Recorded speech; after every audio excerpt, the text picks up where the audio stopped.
Good afternoon again to everyone and welcome again to my channel, and it's me again, ang inyong chismosong kaalda vlogger.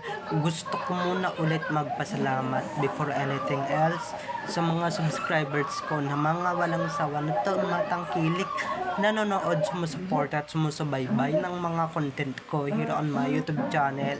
So wag ninyong babaktawan o lalaktawan tong ating topic for today's video. I'm sure na hindi ninyo pagsisisihan na pinanood nyo ito. So at syempre wag ninyong kakalimutan guys na mag-share ng aking video para mas lalong lumaganap ang ating video for today. So dumako na tayo sa ating main topic for today's video. Guys, makikita ninyo yung diferensya, yung totoong yung main sa podcast at yung main na nakikita ninyo araw-araw sa TV. So, ito na guys, watch this. Mamaya ipapaliwanag ko sa inyo ng bombo. So, ito na guys, watch this.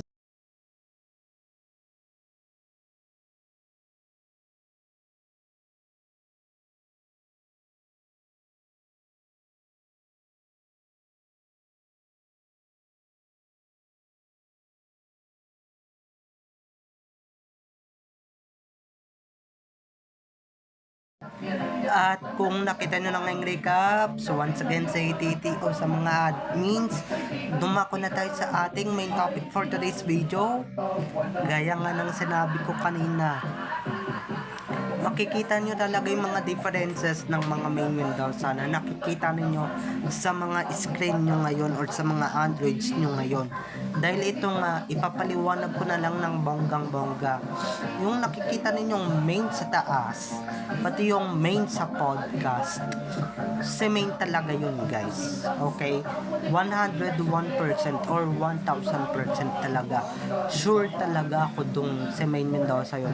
Pero yun nandito sa baba, sa lower part, dito sa kaliwa, na nasa lower part, hindi si main yun.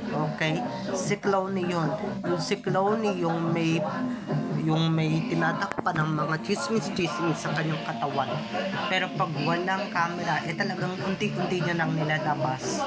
Diba? So, diba, makikita ninyo yung mga differences. Okay, makikita ninyo yung mga difference ng mga nabubulok sa hindi nabubulok. Kumbaga yung ito, pati yung dito, siya yung hindi nabubulok. Siya yung asawa ni Richard Fulkerson Jr. Okay? Na sobrang ganda, sobrang bait, sobrang kinis, sobrang sexy. Diba? Yung nakikita nyo dito, na nandito sa lower part, siya yung mukhang dugyot, kahit anong isuot, dugyot pa rin, kahit anong klaseng outfit, dugyot pa rin, kahit anong klaseng retoke, lumalabas pa rin talaga yung pagkalalaki. Diba? Kahit anong gawin ng edited dyan, wala, lumalabas pa rin talaga yung pagiging lalaki niya. Diba? Kumbaga, hindi na niya talaga maitago sa kanyang sarili. Diyos ko guys, wag na kayo magtalo-talo kung sino ba talaga yung totoong main dyan. Dahil yung totoong main, nandyan na, nasa harapan nyo na. Diba? Yung nasa harap at nasa itaas, pati nasa kabilang gilid. Siya si main. Pero yung nasa bebe, nasa baba ng totoong main Mendoza, siya talaga yung pangit na mukhang tambay sa kanto. Okay?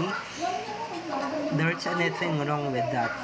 Okay, kumbaga, kung pagkikitain mo yung, or pagdidikit-dikitin mo yung pictures na yan, ng tatlong yan, kita nyo naman kung sino yung nag-i-stand out, diba? Siyempre yung nandito, pati yung nandito, diba? Sila yung mga nag-stand out kasi nga, sila yung totoong main. Yung isa nagparitoke na nga't lahat, diba? Di pa rin nakuha talaga yung kagandahan ni main. Baka siguro, diba? Pero hindi pa rin niya talaga makuha kahit anong gawin niya.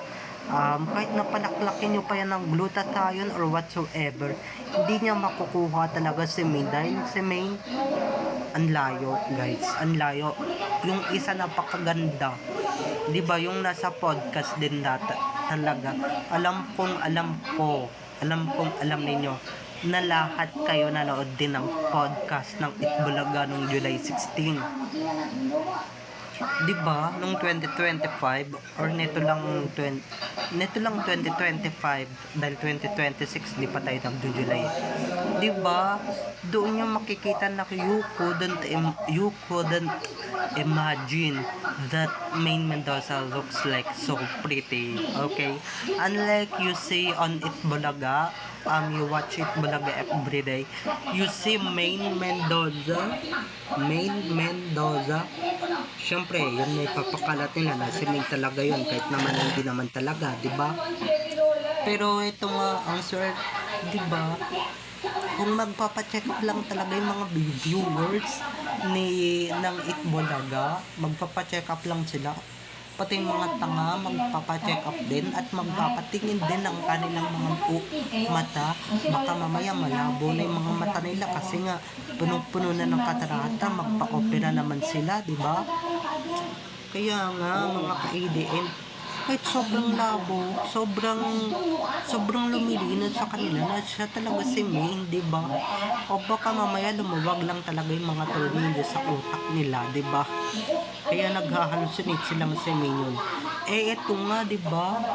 Marami na rin talagang nakapansin talaga sa totoong boses ni Clowny na hindi ganyan yung totoong boses ni Maine. Kasi yung sabihin ko na sa inyo para hindi na kayo mag-expect ng kung ano pa. Yung mga nakikita ninyong yung mga nakikita at naririnig ninyong boses kuno ni Maine or boses niya na talaga yun. Na pre-recorded na yan guys. Yung mic na yun, isanib yun ang boses ni Maine, okay? May sanib na talaga yun or gumagawa na sila ng AI, Artificial Intelligence, diba? Tas yun, pinapatong nila sa mic ni Clowny para pag nagsalita si Clowny, talagang mapupunta talaga kay Clowny yung boss ni Maine, diba? Or pagkakamalan nyo talagang is Clowny si Maine kasi nga dahil dun sa ganung balita at sa ganung chismis, okay?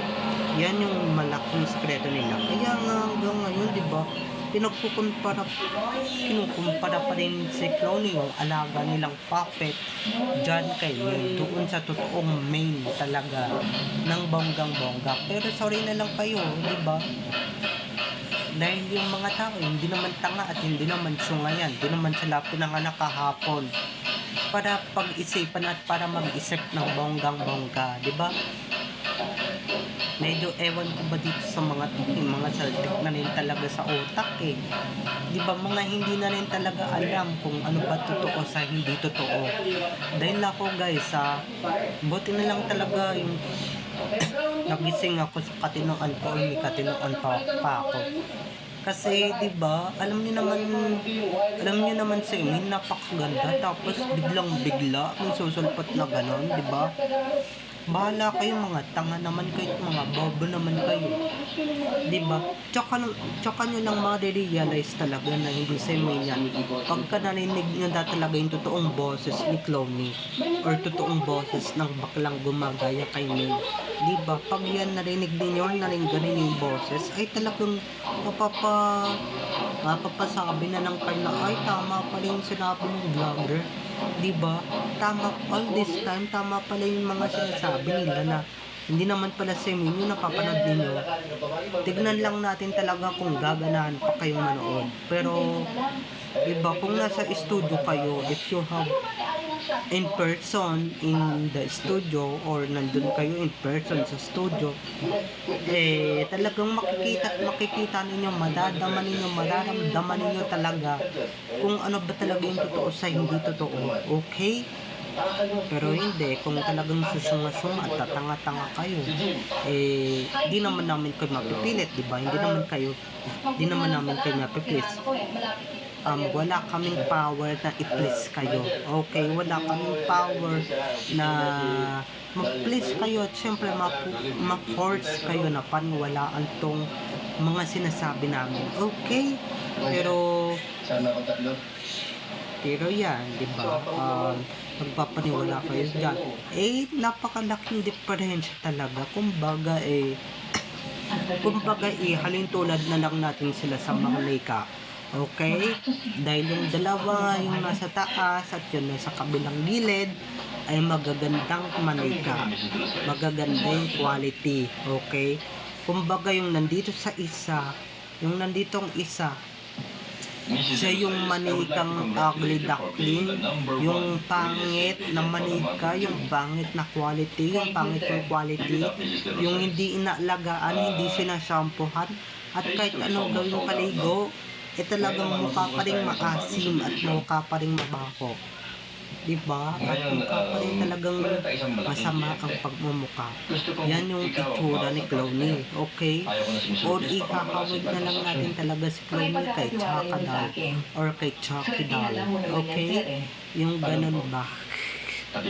Diba? Dahil stop comparing real main to the copycat one. Okay? Stop that comparison thing. Okay?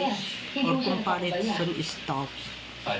Diba? Dahil I believe in that na o kaya sa basurahan, diba? Ihiwalay natin yung basurahan. Ito si Main Mendoza yung basura or yung trash na don't get me wrong kumpara lang natin na pakikinabangan pa napakadami pang magandang pwedeng gawin, diba? Dahil maganda talaga, pulidong-pulido, pero yung isa guys, yung isa basura, which is nabubulok, which is nabubulok, at syempre itatapon mo na lang talaga, diba? Itatapon mo na lang talaga, wawalisin mo, sisigaan mo, diba? Itatapon mo na lang sa ilog at ipakakain sa buhaya or buwaya, diba? Ganon si Clowny at ganon si Real Main. Okay?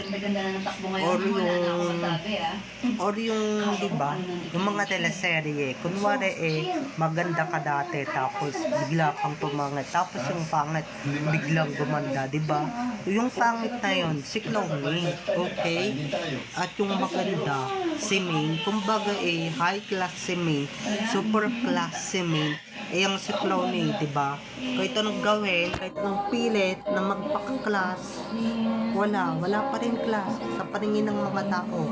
Lalong-lalo na kung makakasabay nyung mauwi yan sa studio or makakasabay nyung makauwi yan, diba? Makakasalubong ninyo sa daan, baka mamaya ma-surprise pa kayo sa boses niyan, sa totoong boses niyan, diba?